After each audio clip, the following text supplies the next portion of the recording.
I feel like love is probably one of the deepest forms of commitment. Love is everything that we strive for. Love is sacrifice. Love is motivating each other to pursue our passions. Love is accepting that people change. But recently, love has only meant pain. Love is fucking terrifying. Love is one of the great undefinables of humanity.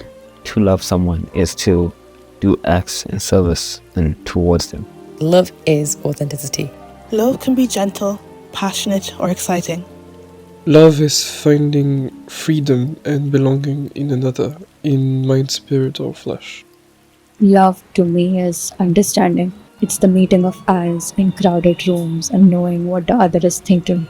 It makes me want to do better and to be better for the people that I love.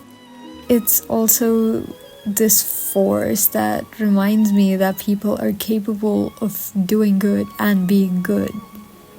For me, love is complete surrender. It makes me believe in being kind and in forgiveness, because ultimately the people that you love are worth the effort. I think love is wanting the best for a person you care about. I don't even mean like your perceived best or what you think is best. Genuinely looking outside of yourself and trying to find what is the best thing for this person that I care for. And sometimes that might mean you may be more or less involved than you'd like, and you might have to let go of some things. Like, love is patient, love is kind, and love is supposed to be liberating. You know, it's always freeing. It's never a prison. I think it's a habit to see love in everything. I think love is the emotion that makes me feel the most human. It's those small moments where you kiss and hold each other, but it's also those moments where one of you is just talking and the other is just looking at you. And it's just that emotion in the eye, that little glisten that shows they care in such a small way. Even through the tough times when your partner's sick, it's giving them a glass of water, bringing them medicine, making them food.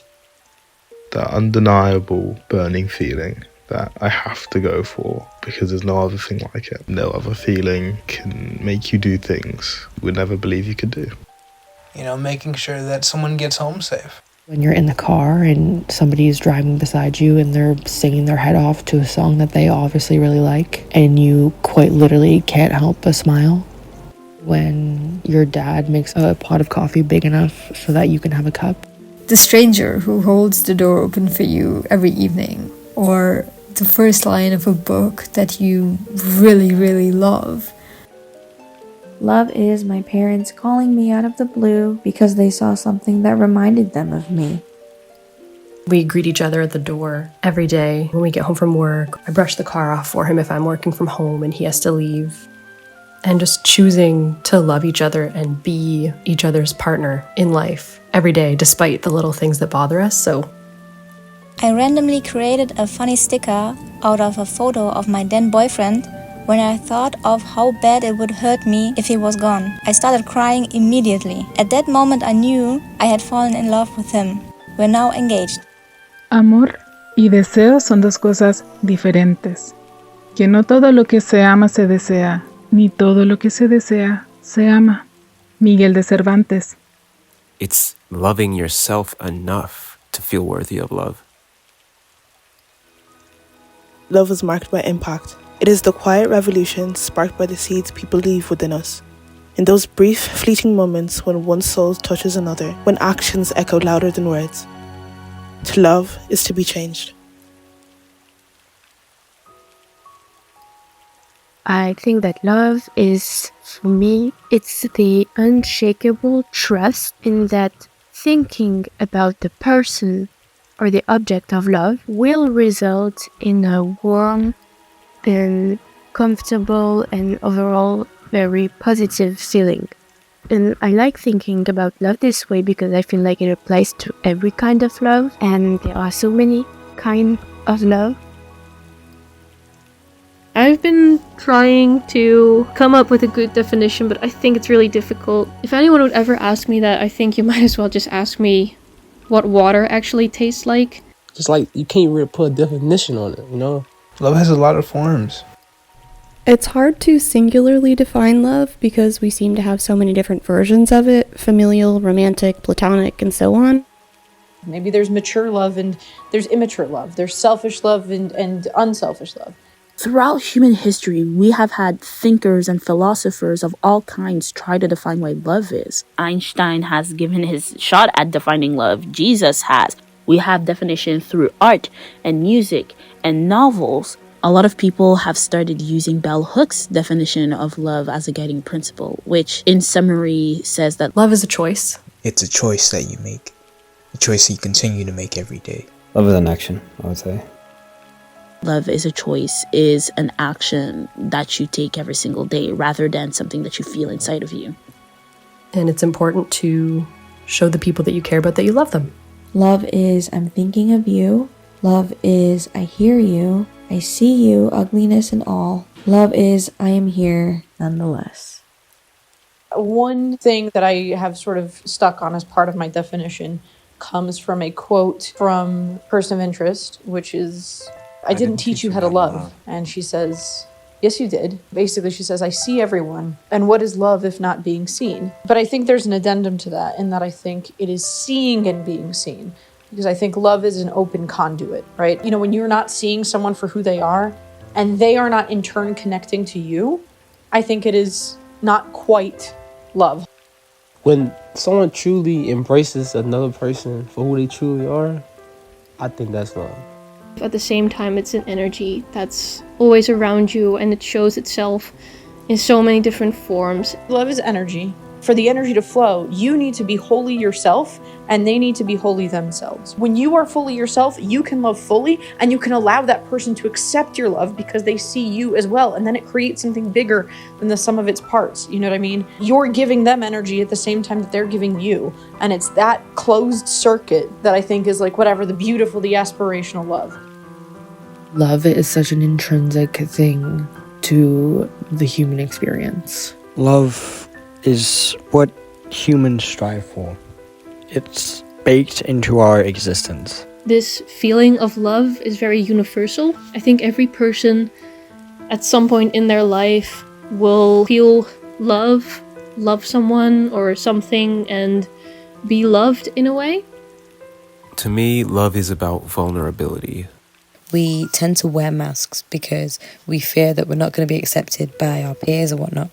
However, like the moment you're in love or within a group of people who both love you and you love, you don't feel that pressure to perform, and it's because there's that mutual authenticity. And for me, that is what true love is. I want to say that love is the word we use to label both how we respond to people at their most vulnerable and what we seek from others at our most vulnerable. And that's going to look different from person to person, which is why finding someone you quote-unquote fall in love with feels so magical. Things feel easy with them because your expectations for how to handle vulnerability align with what they're dishing out, or vice versa. But there has to be some more nuance, because at least I believe love is a learned behavior, so I feel like level 2 love has to be a dynamic relational process. You have to be willing to dispel judgment and expectations and just ask, hey, I think you're vulnerable right now. How do you want me to respond? And then in turn, you have to learn how you like to be vulnerable with others, as well as how to communicate that. It can also feel silly because so much of what media tells us about love is that you just find it, suddenly you're just in it. So if you have to work on it, it feels like you must be doing something wrong. But I think it's through that work, through the process of sitting in and responding to vulnerabilities, of reflecting and learning from our experiences and letting those negotiations change us, I think that's how we arrive at a true, deep, lasting, level 3 love. And that is the same no matter what the nature of the relationship is. I think that we downplay the platonic love. I think that we downplay our love for our fellow stranger. Love doesn't also have to be romantic. Love exists everywhere. As a girl, when you're growing up, there's a lot of focus on romantic love. We've sort of done love a disservice, gearing so heavily into this sort of romantic ideal of love. We forget love, actually, or we only see her from a very specific angle, and we think that she has to look a certain way and be a certain thing. A lot of women are now realizing that these feelings they are looking for, this sense of fulfillment that they're looking for through love, they already have it through sisterhood. They already have it through their friendships. And I think what love means to me is just having a friend and enjoying like the simple things with one of another. I remember one day I was watching a talk show and Adrienne Ballon was saying that she had just broken up with her partner and her sister was going on her honeymoon and invited her to go with her.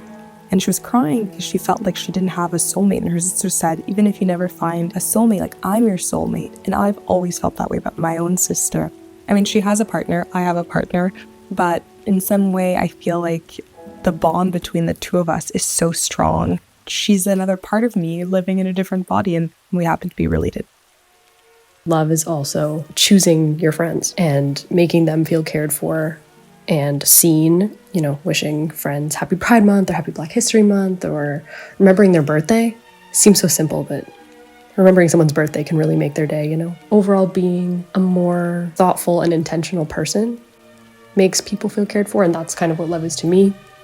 You know, I think it's so special that we have concert halls and stadiums where we come together and we sing together. We enjoy music together. We dance together with people that we love, with strangers. I think it's special that we have a mail system that carries love letters and well wishes and packages of homemade cookies. You know, our hospitals have family rooms and chapels so you can support your loved ones or pray for their health and pray for their safety. It is a quote, I think, from Guru Patik, and he said to Aang that despite the monks being gone, the love that the monks had for him is not gone. It's like an energy that strolls all around constantly, and it is in his heart, and it's reborn as a new kind of love. And I do believe that kind of to be true, because, you know, maybe you lose a grandparent or a family member or a friend or maybe a partner who you really loved. That doesn't mean that that love will be gone or lost forever. Love is my late aunt, where grief is just love persevering. If you are open for it, then you will see it in different ways. It's not just one thing. It's not always butterflies or feeling at home. I think it's much deeper than that. And truly grasping what that is difficult, but I think everyone is capable of loving in many, many different ways. The human experience is special and made much more rich when we are remembering love. I strongly believe that Valentine's Day is the Super Bowl of romance. And if you call yourself a lover boy or a lover girl or a lover they and don't celebrate Valentine's Day, you're a phony.